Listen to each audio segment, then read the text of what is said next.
अस्सलामुअलैकुम everyone, welcome to my YouTube channel imagination FF world.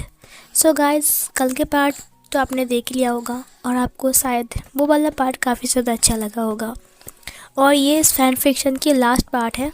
अब story ख़त्म होने वाली है और यही आखिरी पार्ट है। तो चलिए इस आखिरी पार्ट को भी ख़त्म कर देते हैं। और हाँ, स्टोरी कैसी लग रही है ज़रूर कमेंट बॉक्स में कमेंट करना और एक लाइक कर देना, हेल्प करना वीडियो को, और सब्सक्राइब ज़रूर करना अगर आप मेरे चैनल पर न्यू हो तो चलिए स्टार्ट करते हैं हमारे न्यू पार्ट को। उस पार्ट में हमने देखा था कि वैनचिंग और वैन चाओ को फाइनली पुलिस ने अरेस्ट कर लिया था। और इधर जब वैन रोहान को पता चला कि उसकी बेटी और उसके बेटे को पुलिस ने अरेस्ट किया है तो वो बहुत ज़्यादा गुस्सा हो जाता है। वो उसका नाम पूछता है कि किसने उन्हें अरेस्ट करवाया। वो पहले विभूषण का नाम बोलता है, लेकिन बाद में वो बोलता है उसका हस्बैंड का नाम लान वांगजी है। ये सुनकर लान वांगजी ने वैन रोहान ने कहा, क्या क्या क्या नाम बताया तुमने? उसने कहा लान वांगजी, हांग वांगजुन। ये सुनकर वो दंग रह गया। उसने कहा हांग वांगजुन, एक मिनट रुको, लान वांगजी क्या वो लान फैमिली से है? उस इंसान ने कहा हाँ, लान फैमिली से है। क्या वो लान चिंगहंगजुन का बेटा है? उसने कहा हाँ, लान चिंगहंगजुन का बेटा है, लान लान कुरैन का नेफ्यू। वैन रोहान काफ़ी ज़्यादा घबरा गया। घबराते हुए कहा हो ओ नो, उनके साथ वैन चाओ की क्या दुश्मनी थी जो उन्होंने अरेस्ट करवा दिया? ये सुनकर उस इंसान ने कहा मुझे नहीं पता, बस वैनचिंग ने उसने सब कुछ बताया खुलकर। वैन रोहान वो गुस्सा होकर वहाँ से निकल गया। अपनी पर्सनल कार लेकर वो पुलिस स्टेशन पहुँचता है। वो पुलिस ऑफिसर से एक बार रिक्वेस्ट करता है अपनी बेटा और अपनी बेटी के साथ मिलने के लिए। वो मान जाता है क्योंकि वो वैन रोहान को जानता है, वो बहुत डेंजरस आदमी है। वैन रोहान से काफ़ी सारे लोग डरते भी हैं, बट वैन रोहान उतना बुरा भी नहीं है। वैन चाओ अपने फादर को देखते हुए कहा, पापा आप आ गए, मुझे उम्मीद थी कि आप मुझे और बहन को चुराने के लिए ज़रूर आओगे। वैन रोहान बहुत गुस्से में था। उसने गेट को खोलने के लिए कहा। वो अंदर चला गया। उसने कांस्टेबल से कहा मुझे 2 मिनट बात करना है, प्लीज़ जाओ यहाँ से। वो डर के मारे वहाँ से चला गया। वैन रोहान ने वैन चाओ को देखा, बहुत ही गुस्से में। वैन चाओ ने कहा आपको पता है उस लान वांगजी ने हम दोनों को अरेस्ट करवाया, और पुलिस के तो ऐसी की तैसी, वो लोग जानते नहीं हैं कि मैं कौन हूँ। पता है वो लान वांगजी अपने आप को क्या समझता है? तभी वैन रोहान ने एक ज़ोर का थप्पड़ वैन चाओ के ऊपर दिया। वैन चाओ का फेस टेढ़ा हो गया। वैन चिंग ने कहा पापा आप उसे क्यों मार रहे हो? दरअसल वैन चिंग एक अलग रूम में थी। वो अलग रूम से वैन चाओ और वैन रोहान को देख रहा था। उसने उस रूम से कहा आप भाई को क्यों मार रहे हो? वैन रोहान ने कहा तुम्हें पता है कि तुमने क्या किया है? ये सुनकर वैन चाओ ने कहा मैंने क्या किया? जो सब कुछ भी किया है ना वो लान वांगजी ने किया है, और उस विभूषण की तो ऐसी की तैसी। वैन रोहान ने कहा चुप हो जाओ, तुमने सांप की बिल में हाथ डाला है तो सांप तुम्हें काटेगा तो नहीं छोड़ देगा। वैन चाओ ने कहा क्या मतलब है? वैन रोहान ने कहा अगर तुम मुझे पहले बोलते कि वो लान वांगजी हैं चिंगहंगजुन का बेटा, तो सबसे पहले मैं तुम दोनों को यहाँ से हटा देता। वैन चाओ ने कहा क्या बात है पापा? वैन रोहान ने कहा तुम्हें पता भी है लान चिंगहंगजुन कौन था? वो अंडरवर्ल्ड का सबसे बड़ा माफिया था। वो गैंगस्टर का लीडर था। पूरा माफिया वर्ल्ड उसके नाम पे अभी भी डरता है। हालांकि वो जिंदा नहीं है, लेकिन अभी भी उसके नाम पर सब लोग माला जपते हैं। उसकी जो फ़ोटो है ना उसे पूजा करते हैं, वहाँ पर आरती करते हैं, और उसे माफिया वर्ल्ड का देवता माना जाता है, the God of mafias world, समझे? ये सुनकर वैन चाओ ने कहा हाँ, तो उससे लान वांगजी से क्या लेना देना? वैन रोहान ने कहा लान वांगजी उसका बेटा है, और पता है मैंने उसके अंदर वो छवि देखा है जो चिंगहंगजुन के अंदर था। वही आँखें, वही गुस्सा, हाथ में बंदूक लेते हुए। तुम्हें पता है जब वो फॉरेन में था तब एक लड़की को कुछ लोग बुली कर रहे थे। मैं पहली बार उससे मिला। मैं वैनचिंग को ड्रॉप करने के लिए कॉलेज पे गया था। उसके पास एक गन था और वो बहुत गुस्से में उन लोगों को पीट रहा था। मैंने वही गुस्सा उसके अंदर देखा है। जो गुस्सा मैंने लानचिंग हंगजुन के अंदर देखा था, तुम्हें पता है उनकी मौत कोई एक्सीडेंट नहीं था, उन्हें साजिश करके मारा गया है। और तुम लान वांगजी के बारे में जानते क्या हो? तुम्हें पता है लान वांगजी कौन है? लान वांगजी भी माफिया गैंगस्टर में शामिल हुआ था अपनी फादर की मौत का बदला लेने के लिए। वो फॉरेन में यूं ही पढ़ाई करने नहीं गया था, उसने उन सबको मार कर आया जो लोग इस मौत के अंदर शामिल थे, जिन लोगों ने उसकी मॉम की और डैड की और पूरी फैमिली की जान ली है ना, उन सबको उसने मौत के घाट उतारा। पता है उसके हाथ में कितने सारे खून हुए हैं? तुम जानते नहीं हो, अगर उसका एक थप्पड़ तुम्हारे ऊपर गिरेगा ना तो तुम्हें समझ में आएगा। वैन चाओ ने अपनी गाल पर हाथ रखते हुए कहा, वो तो पहले ही गा लिया है। वैन रोहान ने कहा, तुम्हारी किस्मत काफ़ी अच्छी है कि उसने तुम्हें छोड़ दिया है। उसकी मार्शल आर्ट काफ़ी अच्छी है, उसका जो स्किल, उसका फाइटिंग स्किल मैंने अपनी आँखों से देखा है। बिल्कुल पापा पे गया है वो, और उसने चुन चुन कर एक एक दुश्मनों को ख़त्म किया है। वो मुझसे भी हेल्प मांगने के लिए आया था और मैंने भी उससे हेल्प किया है, क्योंकि उसका फादर मेरा अच्छा दोस्त था और उन्होंने कई बार मेरा हेल्प किया है। अगर मुझे पता होता कि तुम दोनों इतने घिनौने काम कर रहे हो, वो भी उस इंसान के लिए जिसने मेरा हेल्प किया है, तो मैं तुम दोनों का गला दबाकर मार डालता हूँ। वैन चाओ और वैन चिंग दोनों ही अपने सिर को झुका लेते हैं। वैन रोहान ने कहा, उसने बहुत छोटे उम्र में अपने मॉम और डैड को खो दिया है, अपनी भाई भाभी हर एक चीज़ को उसने खो दिया है, फिर भी वो हिम्मत नहीं हारा। हाँ, और तुम दोनों कुछ न काम का न काज का और दुश्मन अनाज का। ये सुनकर वैन चाओ और वैन चिंग दोनों ने अपनी फादर से सॉरी कहा। वैन रोहान ने कहा, मैं वांग जी से रिक्वेस्ट करूँगा कि ये केस उठा ले और तुम दोनों को रिहा कर दे। वैन चाओ ने कहा, मैं दोबारा ऐसा नहीं करूँगा, मुझसे गलती हो गया, मैं वांग जी से माफ़ी मांगना चाहता हूँ। वैन चिंग ने कहा, अगर मुझे पता होता कि वो फॉरेन में इसलिए आया है ताकि वो पढ़ाई नहीं बल्कि अपनी फादर की खून का बदला ले सकते, तो मैं दोबारा ऐसा नहीं करता, मैं तो उसकी हेल्प करती। वैन रोहान ने कहा, क्यों? वो ढिंडोरा पीटता कि मैं यहाँ पर मौत का बदला लेने के लिए आया हूँ। उसने हर एक चीज़ को बिल्कुल बखूबी से किया, उसने एक प्रूफ तक नहीं छोड़ा। तुम जानते नहीं हो कि वो शेर का बच्चा, और शेर का बच्चा हमेशा शेर ही होता है। ये सुनकर वैन चाओ ने वैन रोहान को देखा, मतलब वो अपने बारे में सोच रहा था। फिर वैन रोहान ने कहा, और मेरा बच्चा एक भीगी बिल्ली है जो सिर्फ सांप के गोद में हाथ डाल सकता है और कुछ नहीं कर सकता। वैन चाओ चुप रहता है। फिर वैन रोहान बाहर आ जाता है, सीन कट होता है। विंग वांग जी से बात कर रहा था, तभी जिंगी वहाँ पर आते हुए कहा, मॉम डैड, मुझे आप दोनों से कोई बात करनी है। वांग जी और विंग छत पर थे।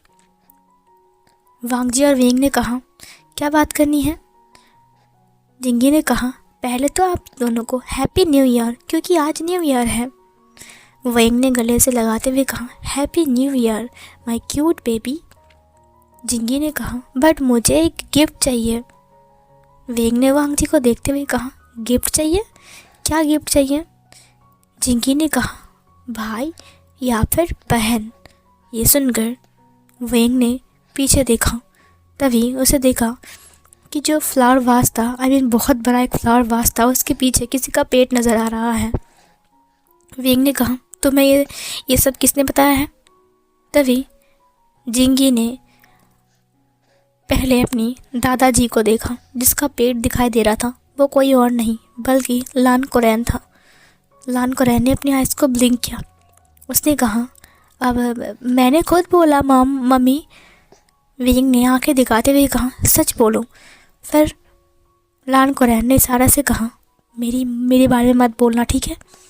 तभी जिंगी ने कहा, नहीं, दादाजी ने मुझे नहीं कहा है, और तो और उन्होंने मुझे मना भी नहीं किया कि मेरे बारे में मत बोलो। विंग और वांग जी दोनों हंसने लगते हैं। लान कोरैन ने कहा, हर बार सिर्फ ये बच्चा गलती करता है। कोरैन बाहर आता है। विंग ने कहा, हाँ जिंगी, देखो तुम्हारे दादाजी ना बहुत मजाक करते हैं। इधर लान कोरैन ने कहा, देखो मुझे पता है कि मैं तुम्हारा अंकल हूँ और मुझे ये सारी बातें नहीं करना चाहिए, बट मुझे एक और ग्रैंड चाइल्ड चाहिए, समझे? ये बोलकर उसने जिंगी को गोद में उठा लिया। जिंगी ने कहा, ये हमारा गिफ्ट है, मेरा और दादाजी का। वांग जी उसके गालों पर हाथ रखते हुए कहा, बदमाश बच्चा। फिर लान कुरैन ने कहा, चलो हम बहुत सारे पटाखा खरीद कर लाएंगे और लालटेन भी, है ना।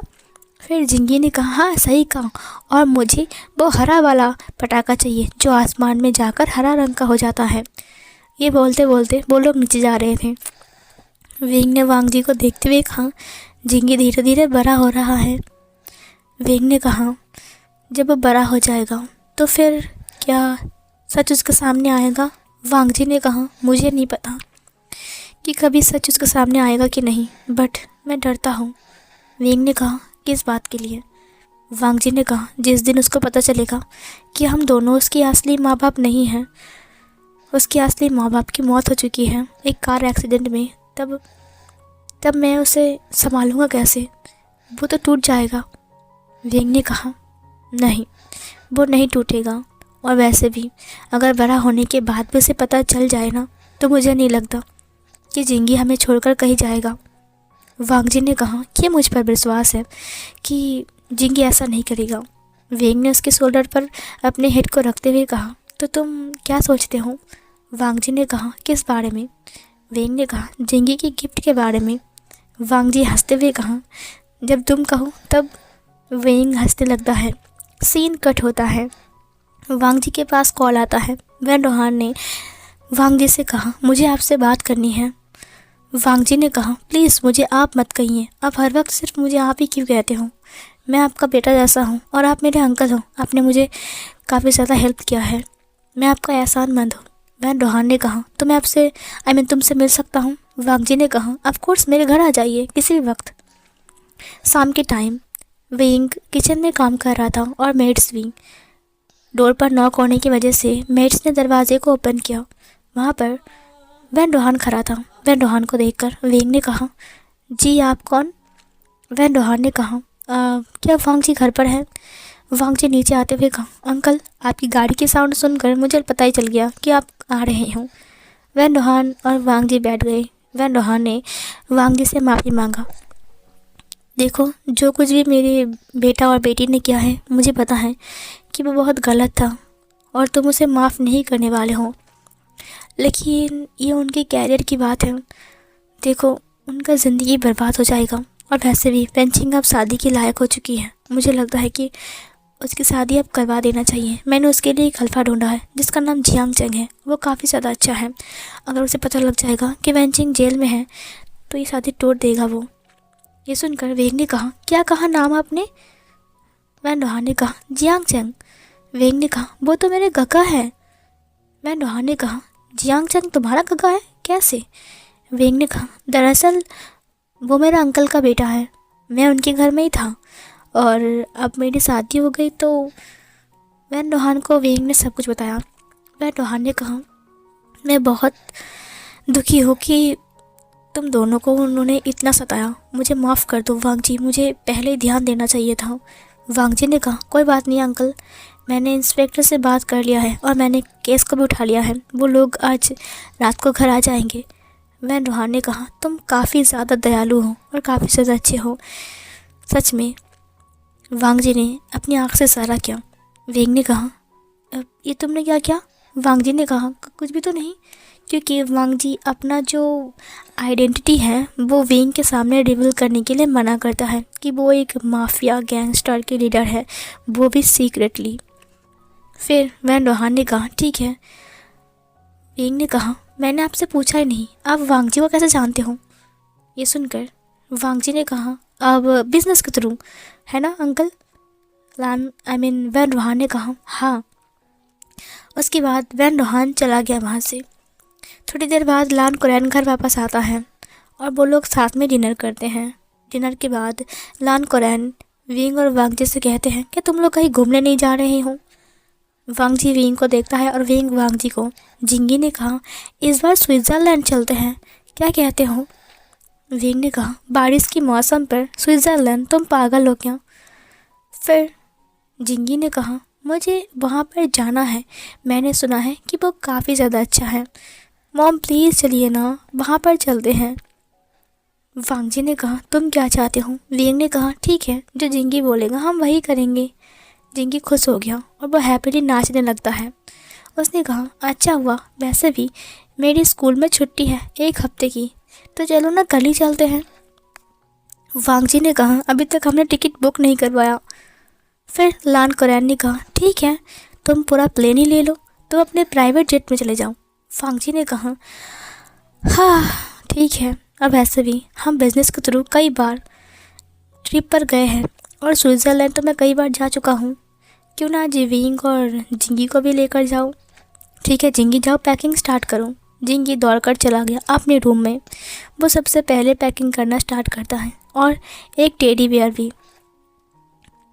तभी अचानक से एक पुराने ड्रॉयर से एक फ़ोटो एल्बम गिर जाता है।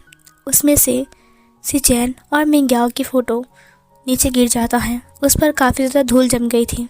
जिंगी ने साफ करते हुए कहा, ये क्या? फिर उसने उस फ़ोटो को देखा। जिंगी ने कहा, आई एम सॉरी, मैं तो आप दोनों को लेना भूल ही रहा था। उसने स्माइल किया और फिर अपनी लगेज के अंदर रख लिया। उसने कहा, अगर हम जा रहे हैं तो हमारी पूरी फैमिली को तो जाना ही चाहिए, और आप दोनों अगर मेरे साथ नहीं रहोगे तो कौन रहेगा?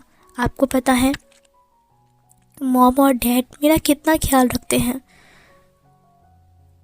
लेकिन मैं आप दोनों को बहुत मिस करता हूँ। यहाँ पर हमें पता लग जाता है कि जिंगी को पहले से ही पता है कि उसकी मॉम डैड मर चुके हैं और वांगजी और विंग उसकी असली मॉम डैड नहीं हैं, बट फिर भी जिंगी उन्हें कभी भी पता चलने नहीं देता है।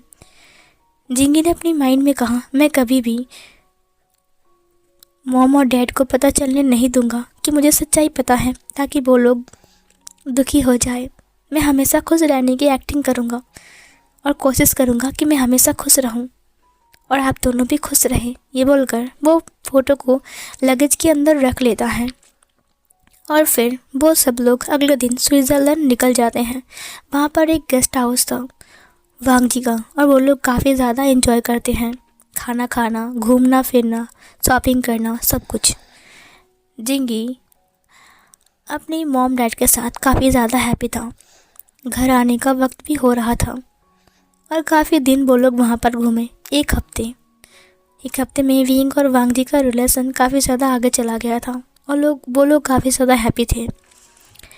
फिर जब विंग जिंगी का लगेज समेट रहा था, तब अचानक से उसके हाथ से वो बैग गिर गया और वहाँ से उसे सिचैन और मिंग्याओ की फ़ोटो मिल गया। वो देखकर विंग इमोशनल हो गया। उसने कहा, ये फ़ोटो जिंगी के पास क्या कर रहा है? क्या जिंगी सच्चाई जानता है? बस यहीं पर ये सीन कट हो जाता है। जब वो लोग घर वापस आ गए थे, विंग बालकनी में खड़ा था। वांगजी विंग को पीछे से हग करता है। उसने कहा, क्या बात है विंग, तुम क्या सोच रहे हो? यही ना कि स्विट्ज़रलैंड पर हम कितना एंजॉय कर रहे थे और यहाँ पर देखो। विंग ने कहा, नहीं। विंग के हाथ में वो पुराना फ़ोटो देखकर उसने कहा, ये तो शादी वाला फ़ोटो है, तुम्हें कहाँ से मिला? पता है ये खो गया था, मैं कितने दिन से ढूंढ रहा था एल्बम से। विंग ने कहा, पता है मुझे ये कहाँ से मिला? वांगजी ने कहा, कहाँ से मिला? विंग ने कहा, जब हम स्विट्ज़रलैंड गए थे और मैं घर आने के लिए जिंगी के कपड़े को समेट रहा था, वहाँ पर एक छोटा सा बैग था, वो मेरे हाथ से गिर गया और वहाँ से ये निकला। ये सुनकर वांगजी हैरान था। उसने कहा, क्या जिंगी के बैग से मिला? लान कुरैन अंदर आते हुए कहा, हाँ, शायद बहुत देर हो गई है। वांगजी अंकल को देखते हुए कहा, क्या हुआ है? लान कुरैन ने कहा, कुछ नहीं, मुझे लगता है कि जिंगी को सब कुछ पता है, और जिंगी को पता इस वजह से लगा जब मैं तुमसे बात कर रहा था इस बारे में, उस दिन तुम पर चिल्ला रहा था जब तुम्हारी शादी विंग के साथ फिक्स होने वाली थी। मुझे लगता है उसी वक्त ही जिंगी को पता लग गया था, क्योंकि मैंने किसी की परछाई देखा था कि कोई वहाँ पर सुन रहा था, बट वहाँ पर कोई भी नहीं था जब मैं बाहर आया। वांगजी ने कहा, इसका मतलब वो जिंगी था? लान कुरैन ने कहा, हाँ, शायद जिंगी को सब कुछ पता है, बट वो सब कुछ छुपा रहा है, और मैं चाहता हूँ कि तुम दोनों भी चुप रहो ताकि वो हमेशा खुश रहे। अगर तुम दोनों ने कुछ बोल दिया तो फिर उसे ऐसा लगेगा कि उसका यहाँ पर कोई भी नहीं है, जैसा वो तुम्हारे साथ रहने के लिए एक्टिंग कर रहा है, वैसे तुम दोनों भी एक्टिंग करो, बाद में एडजस्ट हो जाएगी। वेंग ने कहा, वो मेरा खुद का बेटे से कोई कम नहीं है और मैं उसे अपना ही समझता हूँ। वांग जी ने कहा, और मैं भी, वो हमारा बड़ा बेटा है। वेंग ने कहा, ऑफ कोर्स, और हम सबसे ज़्यादा उससे ही प्यार करते हैं। लान कोरैन ने हंसते हुए कहा, ठीक है, हाँ, अब सब कुछ भूल जाओ और इस फोटो को तुम जहाँ से लेकर आए थे वहाँ पर रख कर आ जाओ। वेंग ने कहा, अभी तक जिंगी स्कूल से वापस नहीं आया है, मैं वहाँ पर रख देता हूँ। वो उस बैग में जाकर उस फोटो को रख देता है और जिंगी जब आकर देखता है वो फ़ोटो उससे मिल जाता है तो वो काफ़ी ज़्यादा हैप्पी था। उसने कहा, ये तो यहीं पर ही था, लगता है मैंने ध्यान से नहीं देखा। वेंग चुप कर देख रहा था और वो मन ही मन स्माइल कर रहा था। ऐसा ही 6 महीने और बीत जाते हैं। अब उन दोनों की शादी को 1 साल हो चुके थे और आज उनका फर्स्ट एनिवर्सरी था। पूरा घर डेकोरेट हुआ था और हर जगह पर बलून्स थे। बहुत सारे गेस्ट आए थे, उनमें से वेंचा और वेंचिंग भी आई थी। वेंचिंग की तो शादी हो गई थी जियांग चेंग के साथ और वो काफ़ी ज़्यादा हैप्पी थी। उसने वेंग से कई बार माफ़ी मांगा, वेंग ने उसे माफ़ भी कर दिया था। उसने वांग जी से भी सॉरी कहा और वेंचाओ ने भी। बहुत सारे दोस्त भी आए थे वेंग के और वांग जी के, सब लोग उन सबको विश कर रहे थे। वेंग और वांग जी ने केक कटिंग किया। वांग जी ने वेंग को एक डायमंड पेंडेंट गिफ्ट दिया और वेंग वांग जी को एक रिस्ट वॉच गिफ्ट करता है। फिर वो उसे एक लिफाफा देता है जहाँ पर कुछ लिखा हुआ था और वांग जी उसे पढ़ लेता है। वो काफ़ी ज़्यादा अच्छा था और इमोशनल भी। वांग जी की आंखों से आंसू निकल जाता है। फिर वो उसे प्रेगनेंसी किट देता है। इसे देखकर वांग जी का दिमाग घूम जाता है। जब वो दोनों अकेले रूम में थे, वांग जी ने कहा, क्या ये सच है? वेंग ने कहा, हाँ, देखो, अब जिंगी का एक छोटू सा भाई या फिर बहन आ रहा है। अब जिंगी खुश होगा ना? वांग जी ने वेंग को उठा लिया और गोल गोल घूमने लगता है। वेंग ने कहा, मेरा सिर चकरा रहा है, पहले से मुझे वॉमिटिंग फील हो रही है, अब तुम मुझे गोल गोल मत घुमाओ। वांग जी नीचे उतारते हुए कहा, I'm sorry, I am really sorry. वो टमी के ऊपर अपनी कान को रखते हुए कहा, हे बेबी, क्या तुम अंदर हो? वेंग ने हंसते हुए कहा, तुम बचपना करना बंद करोगी? वांग जी ने कहा, मैं बहुत ज़्यादा एक्साइटेड हूँ कि फिर से एक नया मेंबर आने वाला है। फिर सबको इसके बारे में पता लग जाता है और सब लोग वेंग का ध्यान रखने लगता है। सब लोग वेंग का ख्याल रख रहे थे। वेंग खुद हैरान था। मैडम यू वेंग से कई बार मिलने आई थी और वेंचिंग भी, साथ में जियांग चेंग भी, और उसके लिए बहुत सारा खाना और बहुत सारा गिफ्ट्स लेकर आई थी। वेंग काफ़ी ज़्यादा हैप्पी था। वो अपनी मॉम से बात करता है मन ही मन, छत में जाकर तारों को देखते हुए, और अपनी मॉम डैड को सब कुछ बोलता है। वांग भी चुप कर देखता है लेकिन कभी कुछ नहीं बोलता। ऐसे करते करते वक्त और बीत जाता है। फिर फाइनली वेंग एक बेबी को बर्थ देता है जो कि एक गर्ल होती है और बहुत ज़्यादा प्यारी होती है। वो लोग उसका नाम लानी रखती हैं। लानी वांग जी की मॉम के नाम से वो लोग उसका नाम रखते हैं और वो बहुत ज़्यादा प्यारी होती हैं। वेंग उसको लेकर खेलता है और जिंगी भी, और फिर वो धीरे धीरे करके बड़ी होने लगती हैं। वेंग और वांग जी जिंगी और लानी के साथ काफ़ी ज़्यादा हैप्पी थे और ये मोमेंट जो लान कोरैन थे वो कैमरे में कैप्चर करता है और वो वही एल्बम में उसे ऐड करते हैं और ऐड करते हुए कहा, हमारी फैमिली में एक नया मेंबर आ गया है।